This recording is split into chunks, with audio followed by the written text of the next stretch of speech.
Okay, well, here I am again, Larry Ukali Johnson Red, and I am on Sprecher.com, and this is a special show, episodes 5 and 6, about the first one about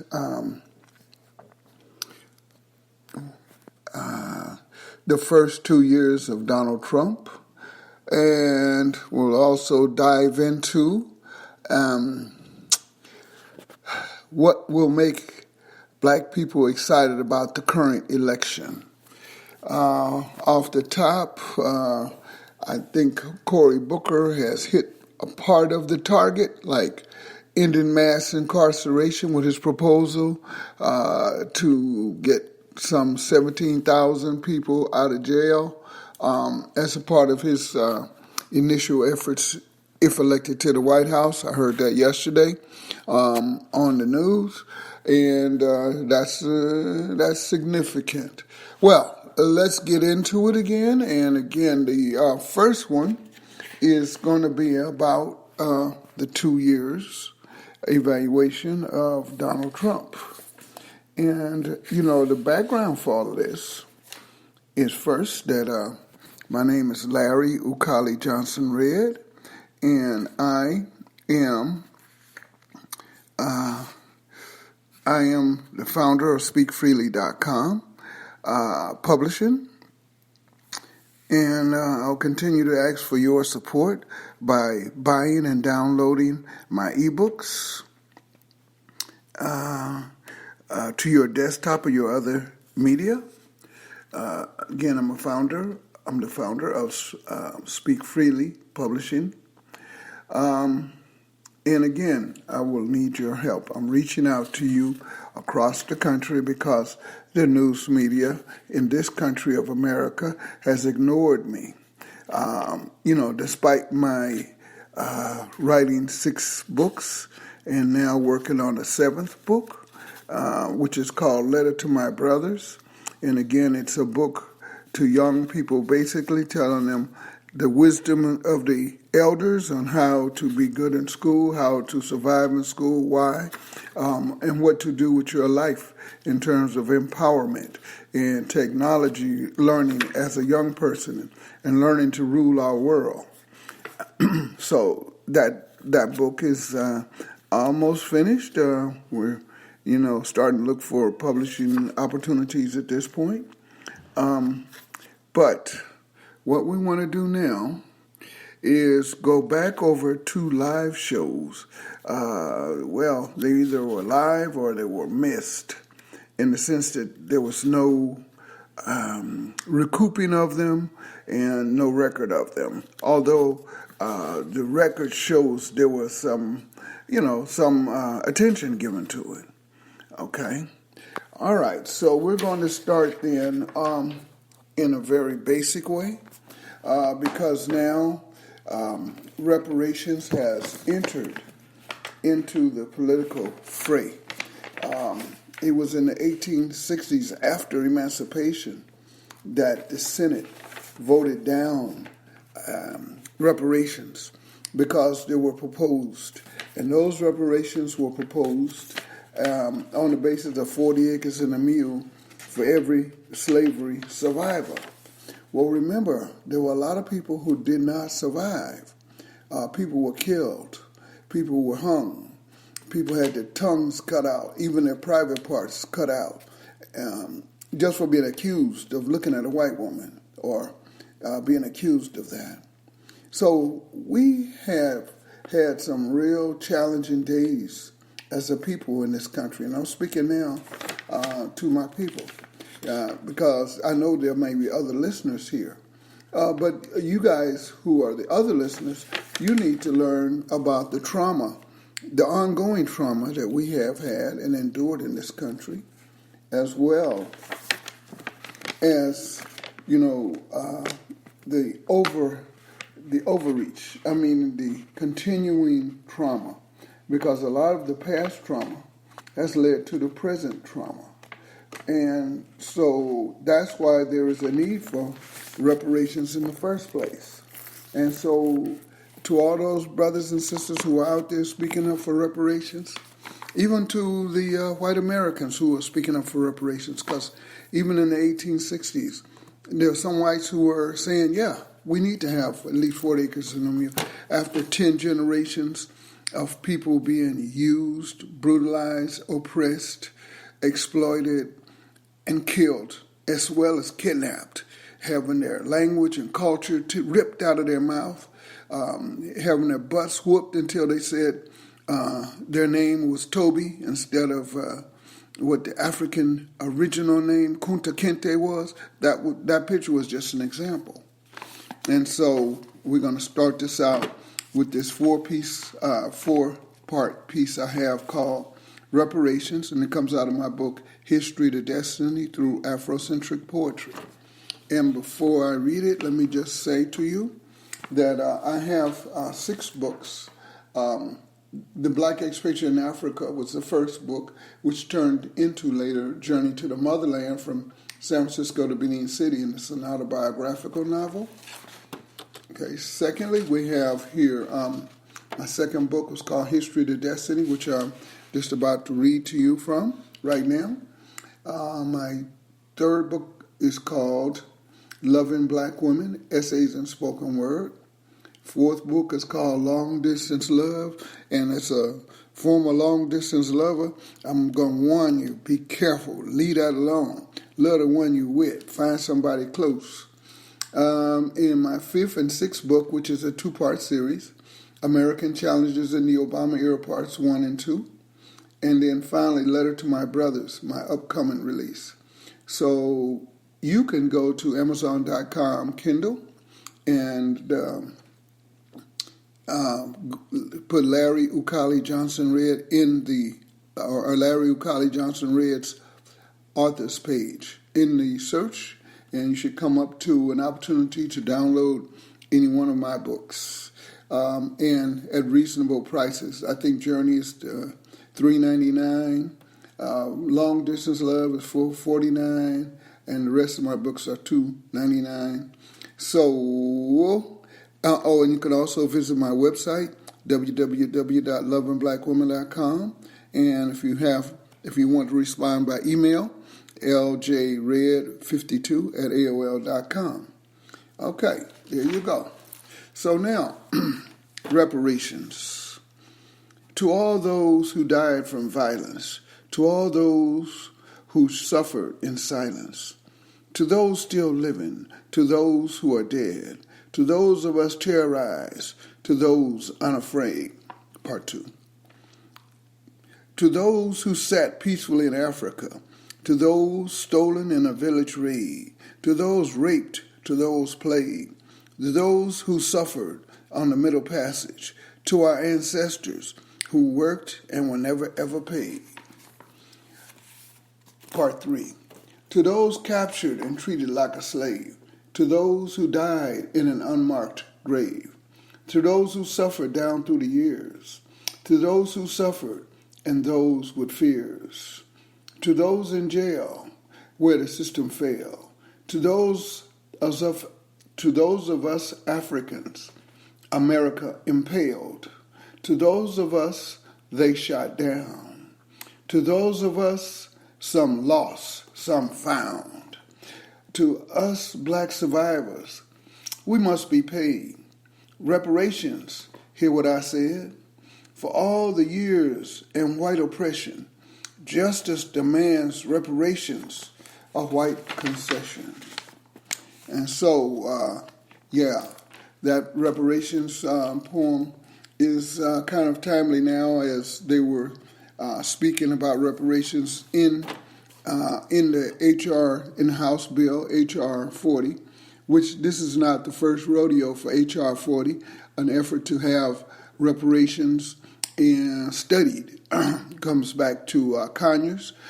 We can't forget that brother, because he began it. But it's been picked up now and has a better chance of going further. Although those who want to maintain white privilege don't ever want to look back. They want to maintain white privilege, and they don't want to give reparations. But they cannot deny the hard oppression of African Americans, even up until Trayvon Martin gets killed by a vigilante, even up until the present day, where there's a massive outbreak across the nation of police brutality. And I mean, it's not skipping over any community. And the foundation that gives the continuation can be found in Chicago, where 50% of black men are unemployed, while on a nationwide basis, the statistics that are being promoted by the media of all types is that there's a 2 or 3% unemployment rate, which does not apply to African American men in particular. And even the so-called progressives, they got to realize that they're caught saying the black women are the most empowered voters. Well, if you try to separate black women from black men, this again becomes divide and conquer. So what we want to know is what's going to excite African Americans as well, as African American young people to come out and vote. And when you start speaking about ending mass incarceration, and I think Cory Booker took a very first step in that direction, although we need much more comprehensive move than that, because there are millions of African Americans in jail in this country who, under shaky circumstances or no money for defense kind of situations. And so 17,000 that Cory Booker names is a drop in a bucket, kind of, but it's a start. But what we need is a much more serious proposal to end mass incarceration. And that is one of the things that can excite African Americans. Another issue that African Americans face and need is to see the whole country go towards full employment for all. Because under a full employment for all goal in the USA, again, African Americans, many of who are unemployed or underemployed, can start to see a way forward. So reparations, end to mass incarceration, end to the Jim Crow system of loaning out prisoners to rich plantation farmers. This nonsense, very prevalent in the current situation, must come to a halt if you want to see African Americans get excited about the next election. Okay, so there we go. We're off to a start. And again, the shooting of black men continues. And that's why we have to continue our promotion as African Americans and as people, new majority people all over America. When I say new majority, I mean Asians, immigrants from every country, as well, who are resident in the USA, as well as progressive whites. You guys are going to have to start stepping up for human rights for all. We're not just talking about human rights for those millions of Chinese in Hong Kong, but the Uyghurs, the Muslims who in Western China are having their human rights violated. And, of course, if America is going to be involved with countries like China, that got to be on the top, not on the bottom of the list. And of course, China will be quick to point out that America has the most human rights violations in the world. So there's work to be done by both China and America and Russia, where the people in the southern Caucasus Mountains have their human rights violated. And on, and going to the Middle East and to Saudi Arabia and to Palestine, human rights for all. And so this is a piece that I read, and I want to make sure it gets on the record. Okay. To the whole world my call, Human Rights for All by Larry Ukali Johnson read. The whole world, hear my call.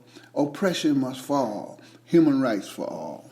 To Americans and Russians, to Putin and Trump. The rich live in a palace, the poor live in a dump.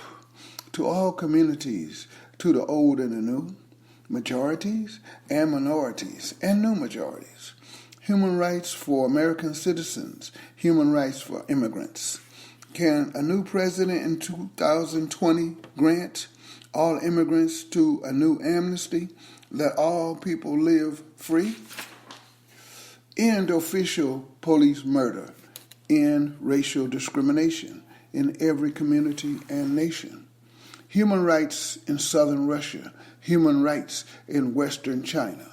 Human rights for all African Americans, all Africans, all Indians, all Asians, all Latin, all South Americans, all Native Americans.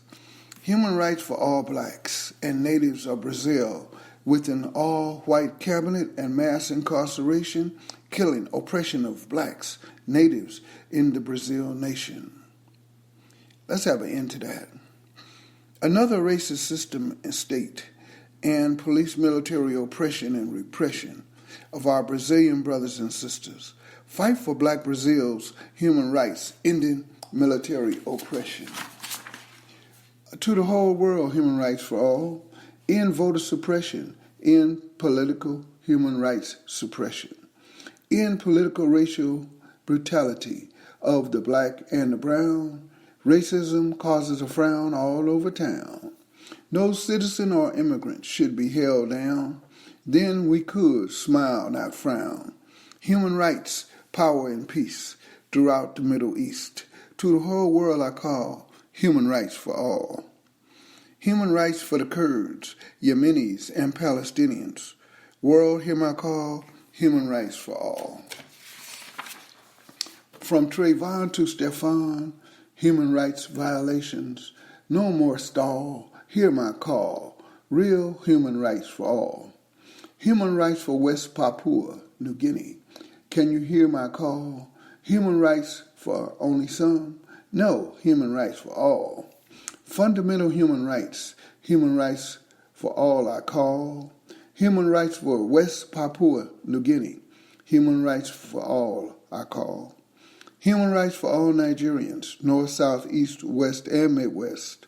Not human rights for some, but human rights for all. Please hear my call, human rights for all. Myanmar, for Rohingya Muslims, human rights for all. So there you go. That's a comprehensive kind of a statement about human rights, because we all have a right to live. We all have a right to vote. But even voter suppression is still a big part of the United States. So again, we want to talk about what makes African Americans happy or excited about getting involved in the election. But we also want to talk about the human rights record of the Trump administration. And before we get into that, I'm going to give you another piece called Brothers with the Beats, because you got Brother Jay-Z, and I give him a salute because he's doing some big things for our people.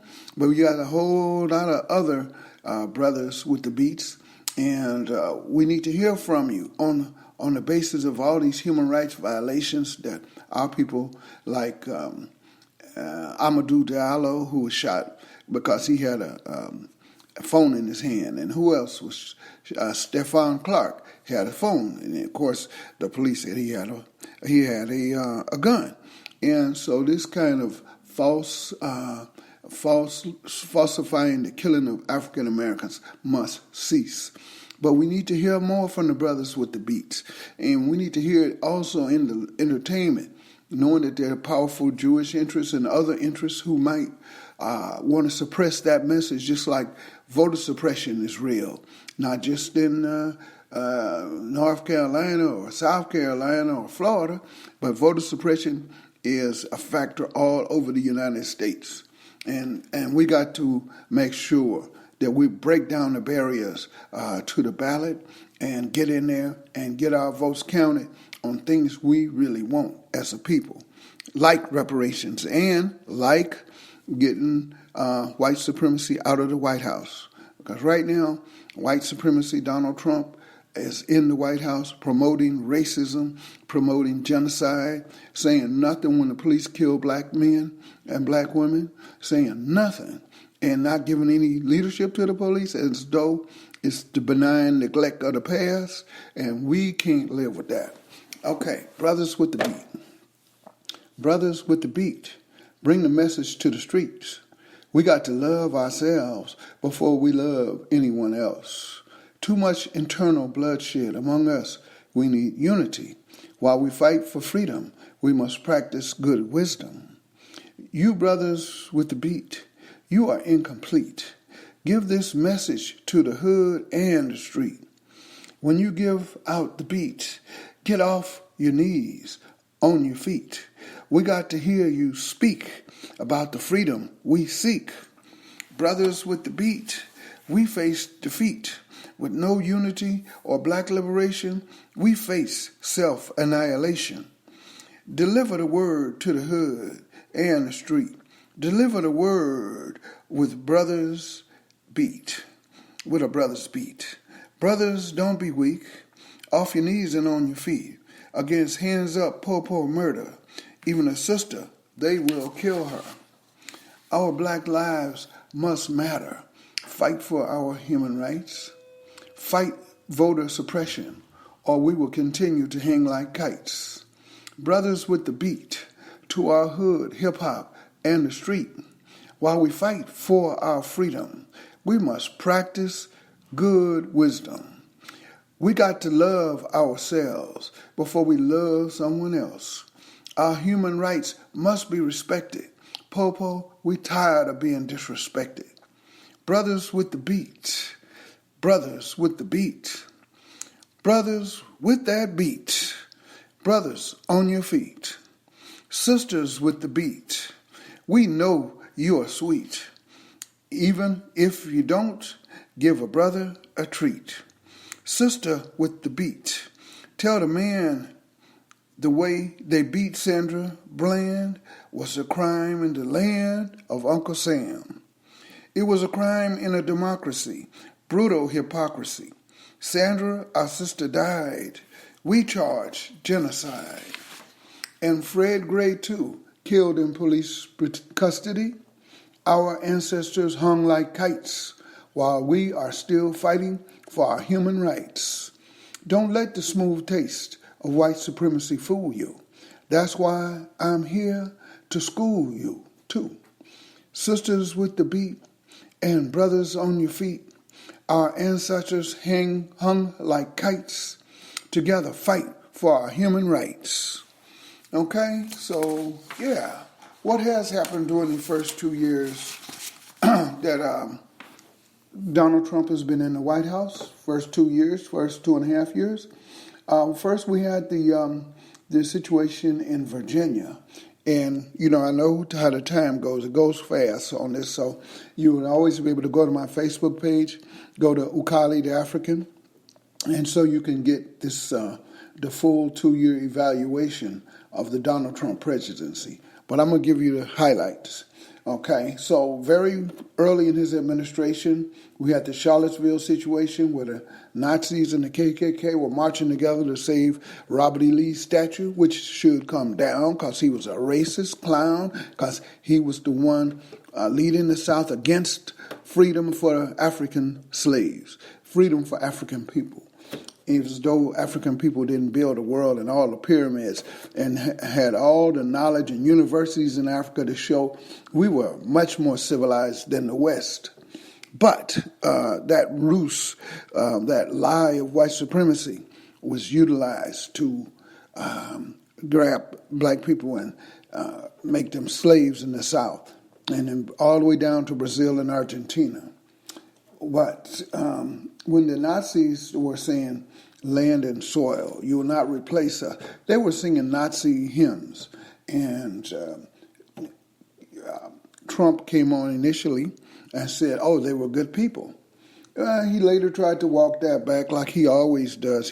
His dance is to go forward for white supremacy and then walk it back. But that's a dog whistle to police to say, keep killing blacks. It's okay. No problem. I'm not going to make a noise about it. And it also extends to prison where blacks are killed. Again, through this mass incarceration. So after that first walk back, a day or two later, everybody knew where Trump was coming from. Now, there's after that was the $5 billion racist border wall kind of trick that he was trying to play on Congress, that he wanted to make that money available whether they liked it or not. Whereas in the so-called Constitution that has no rights for African Americans at its initial stage, there was a situation that says the Congress holds the purse.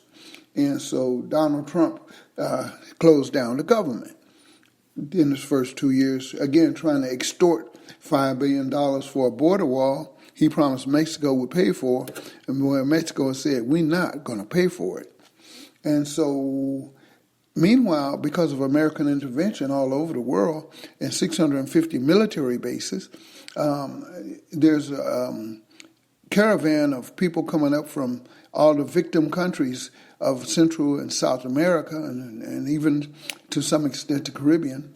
And these are victims of American exploitation that are only coming here because their country has been ravaged so much or given to dictators so that they can guarantee profits. So here we go. And then after 2 years with Donald Trump, the 2% have, had all the tax breaks and the tax cuts for themselves and put millions in their pockets while the poor and homeless get poorer. So that's what happens when the rich get richer and the poor get poorer. Donald Trump is a classic example of that. But also we have a situation where since this brutal slavery and post-slavery, brutal oppression of African Americans, with the victimizing and terrorizing by the police, has continued to be the greatest human rights violation. So slavery itself was a great original sin of America. Then, instead of giving reparations, 40 acres and a mule in 1860s after slavery, and trying to normalize the country and give everybody equal human rights, efforts were made to further suppress African Americans. And Trump has been at the head of them. Okay? So the thing about it is that you have this silent new majority. In 2045, the new majority will become black, brown, red, yellow immigrants from all over the world, as well as Native Americans and progressive whites. And this is what's coming. But we're hoping that this group will realign itself, each group that I mentioned, and rewrite their political interests so that when the so-called progressives in the Democratic Party come together to try and choose a candidate, that the background and the bottom line will be human rights for all in this country and human rights for all in the world. And if America changes its policies that way, it will make fewer profits, but it will be on the moral high ground and start correcting its many years of oppression that they've supported around the world with the 650 military bases, as well as the suppression and voter suppression and hangings and killings of African Americans. All of this must come to an end, even though it's making profits for the 1%. So Donald Trump and his racist white supporters have been dog whistling and promoting white racism by not condemning racist murders and lynchings taking place in Mississippi, Texas, and even in Ferguson, Missouri. Trump has failed to lead America's white racists into a modern way of thinking that promotes human rights for all people, all over the U.S. and all over the world, in favor of continued white rule forever by white supremacy values and politics. Although Trump's heritage is that of a white immigrant from Europe, his racism paints all non-white immigrants as bad for America while calling all African American victims of white racism as the bad people. And then further it goes to say Africa's a shithole country. And Africa's not. Africa's a cradle of civilization. And where some of the oldest libraries exist. And where some of the oldest struggles for human rights exist. So no, Trump is on the wrong page for history, and Trump is on the wrong page for the present day needs of people all over the world as well as people in the USA. Okay? So again, you'll be able to read the whole piece called Human Rights for All and the first 2 years of Donald Trump if you go to my Facebook page. And later today, I hope to list it also on my my website, www.lovingblackwomen.com. Okay? So why can't we unite my people and the new majority to defeat Trump and the white right? In this Trump cloud of racism, we African Americans must find and focus on self-love leading to self-empowerment.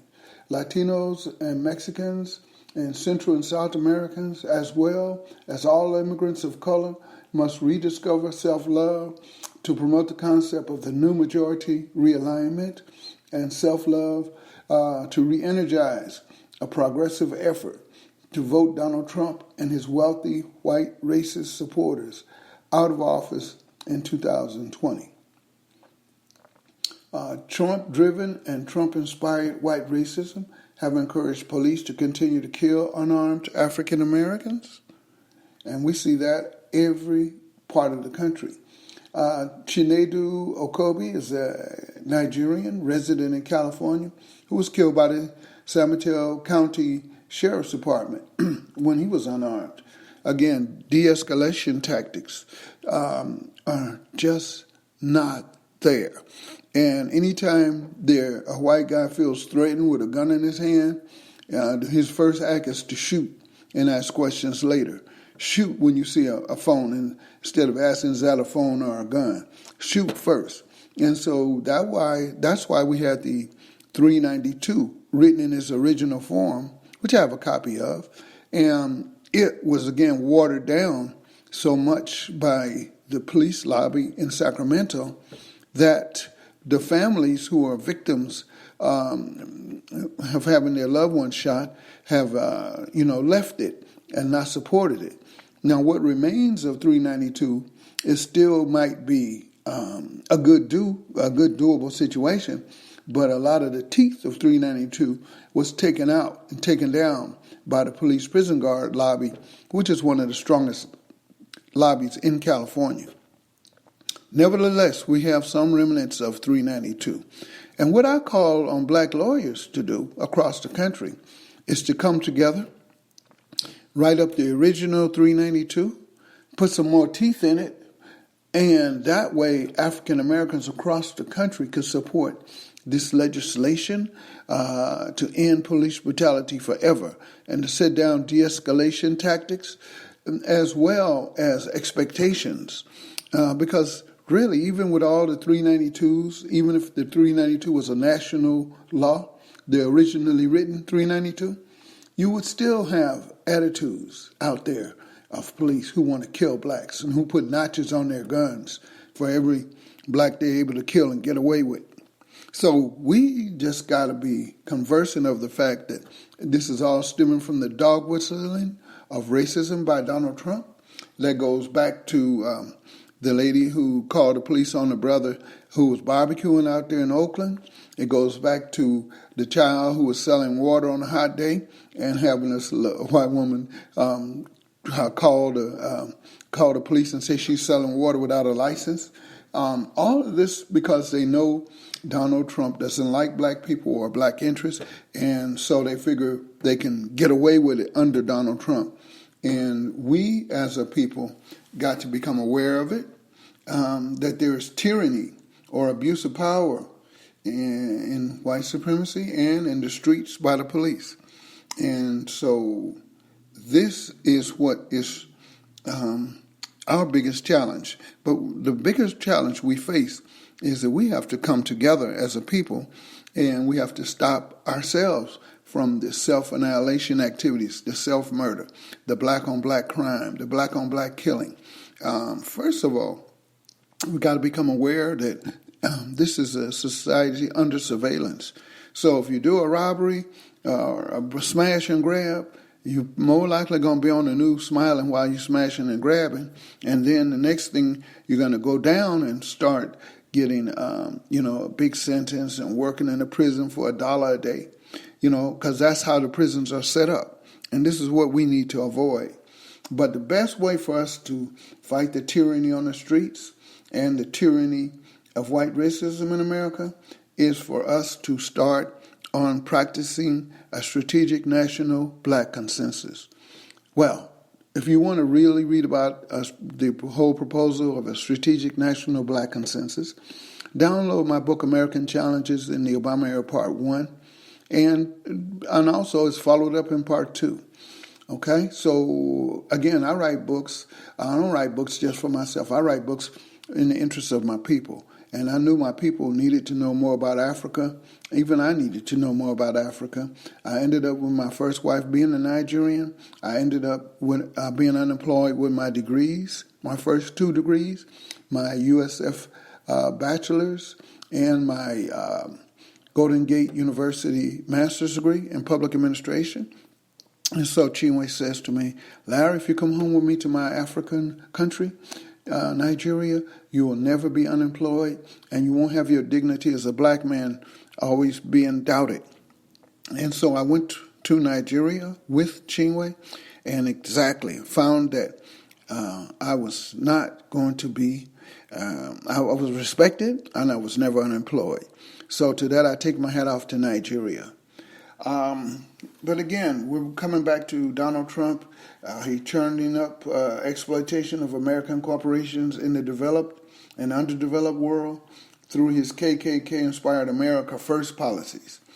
These American First exploitation policies are leaving countries like Nicaragua, Honduras, who suffered the 2009 military overthrow of their democratically elected government, and El Salvador, as well as Venezuela, bursting at their seams.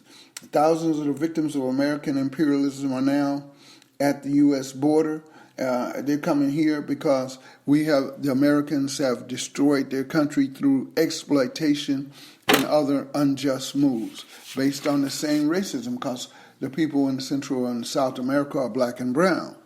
So Donald Trump continues to cozy up and dance with authoritarian governments like the government in the Philippines, the authoritarian Middle East governments, possibly like Saudi Arabia, and apartheid Israel, where he's recognized a capital that no other country would. And again, remember, Palestine was once a colony of Britain and was slated for its independence. And then here comes Israel and the Jews. Well, you have to give the Jews something because they were killed like fleas in Germany. 6 million. Well, look, there were 100 million African slaves. And so we've had much more murder than they. But, okay, give them something, but don't take it from the Palestinians. Or don't deny the Palestinians the right to have a state of their own. And instead, there's been Israeli genocide in Palestine since 1948, and the United States is backing it up. And that's wrong. So you also have Trump, supporting governments that oppress their own people. And that's why you had the caravans of refugees from Central and South America as well as the Caribbean, where Teddy Roosevelt once said, speak softly and carry a big stick. That's white supremacy. And Trump says nothing about freedom for the people of West Papua, who are New Guinea, who are oppressed and killed by the Indonesians, or for the black Brazilians, nearly 100 million, without one black Brazil cabinet member.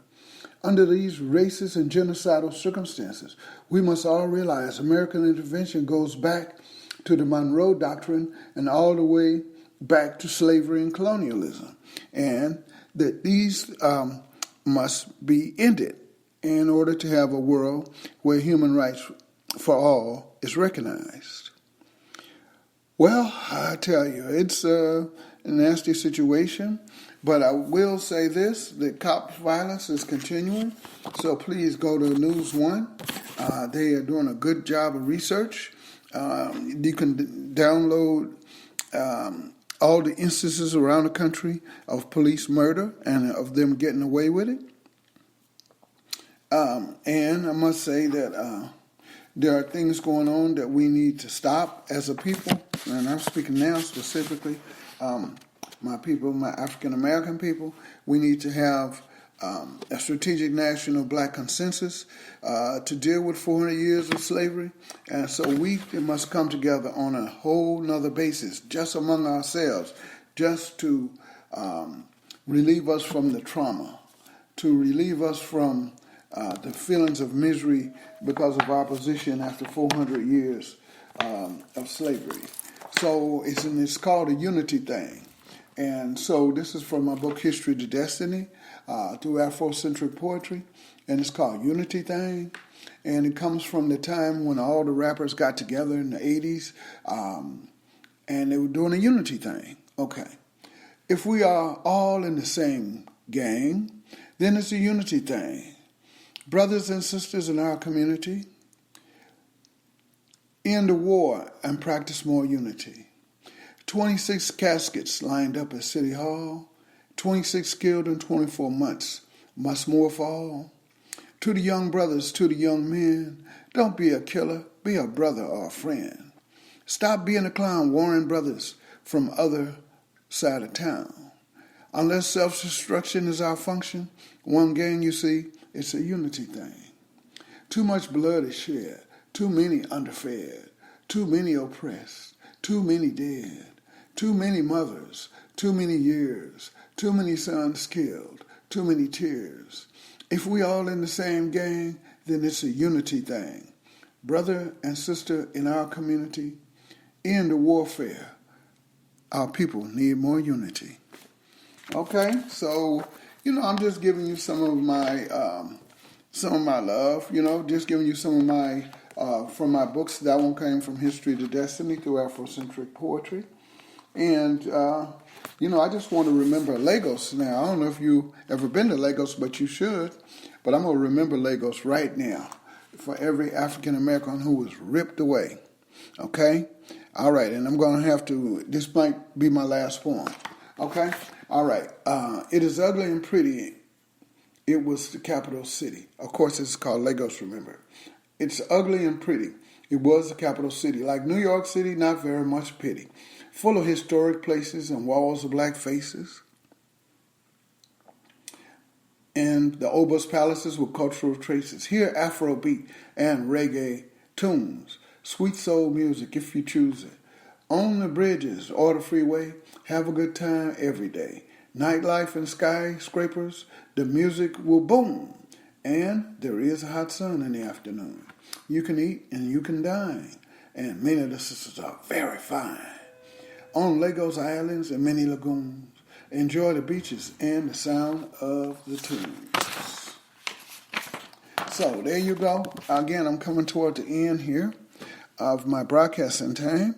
But again, we wanted to do this again because of the live broadcasts that weren't recovered, and that might just be something I'll make sure from now on our drafts. I don't know if it's with Sprecher or with me, probably part of it both.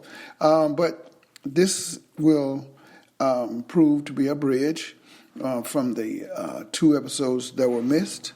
And believe you me, I am not finished. But we do want to see African Americans get excited about the election. We do want to have that national conversation about reparations in this country and the horrors of slavery that still exist. Just give you an example, post-traumatic stress syndrome or the new Jim Crow. Just to give you an example, African Americans were taught not to read.